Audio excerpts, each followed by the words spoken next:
क्या आपने कभी किसी ऐसी जगह का दौरा किया है जो इतनी शांत हो कि ऐसा लगे कि वह कोई राज छुपा रही है? मुझे बिल्कुल वैसा ही महसूस हुआ जब मैं गर्मियों की छुट्टियों में अपनी नानी के विलेज चंद्रपुर पहुंची। वो जगह छोटी थी, शांत थी, खेतों से घिरी हुई थी, और फिर भी हवा में एक अजीब सी ठंडक थी, खासकर विलेज के किनारे वाली पुरानी हवेली के पास। लोग उसका नाम भी नहीं लेते थे, जैसे कि उसे जोर से बोलने से कुछ जाग जाएगा। मैं उत्सुक थी। शहर में पली बढ़ी होने के कारण फिरावनी कहानियां हमेशा सच्चाई से ज्यादा मनोरंजन लगती थीं। तो एक शाम विलेज के किनारे अकेले घूमते हुए मैं एक लड़के से मिली। उसका नाम अर्जुन था। उसकी आवाज शांत थी और उसकी आंखों में एक रहस्यमयी चमक थी। हमने बातें करना शुरू किया, और इससे पहले कि मुझे पता चलता, मैं हर शाम उससे मिलने का इंतजार करने लगी थी। लेकिन यहाँ अजीब बात है, विलेज में कोई और अर्जुन को जानता हुआ नहीं लगता था।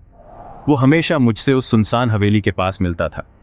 टूटी हुई दीवारें, अंधेरी खिड़कियां, और उसके ठीक बगल में एक सूखा पुराना कुआं। एक साथ बैठकर कहानियां साझा करते हुए वो जगह अब उतनी फीरावनी नहीं लगती थी। एक शाम मैंने आखिरकार उससे पूछा, तुम मुझसे हमेशा यहीं क्यों मिलते हो? सब कहते हैं कि यह जगह गोस्टियां है। वह बस मुस्कुराया और बोला, कभी अंदर आना, सच्चाई हमेशा वैसी नहीं होती जैसी बाहर से दिखती है। इससे मुझे उसके और हवेली के बारे में और भी उत्सुकता हुई। अगले दिन मैंने विलेज के सबसे बुजुर्ग आदमी से पूछने की कोशिश की, क्या आप अर्जुन को जानते हैं? उसके हाथ कांपने लगे। अर्जुन? वह 10 साल पहले मर गया, उसी हवेली में। मैं हंस पड़ी। लेकिन वह मुझसे रोज मिलता है। उसकी आंखों में डर असली था। अगर तुम उसे देखती हो बेटा, तो वह इंसान नहीं है, वह कुछ और है। उस रात मेरा दिमाग तेजी से दौड़ रहा था। क्या यह सच था?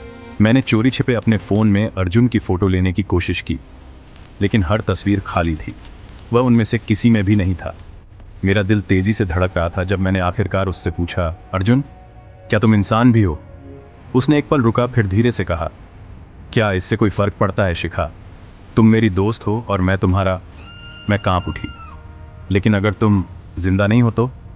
वह मुस्कुराया, बहुत कोमलता से। मैं इंसान था, अब नहीं। अगले दिन अर्जुन ने मुझे हवेली के अंदर मिलने के लिए कहा। उसने कहा, अब समय आ गया है कि तुम्हें सब कुछ पता चले। अंदर की हवा ठंडी थी, दीवारें अजीब फीके निशानों से ढकी हुई थीं।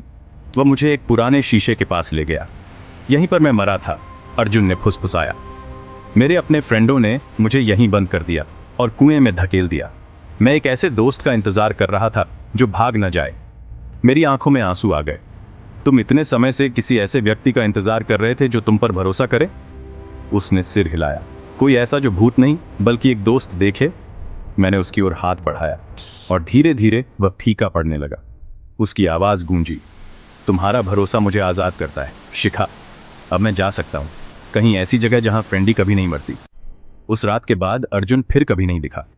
मैंने विलेज छोड़ दिया, लेकिन कभी कभी देर रात में जब मैं शीशे में देखती हूं, तो मुझे अभी भी मेरे पीछे एक मुस्कुराता हुआ चेहरा दिखता है। अर्जुन का। क्या आप उसके दोस्त बनने की हिम्मत करते?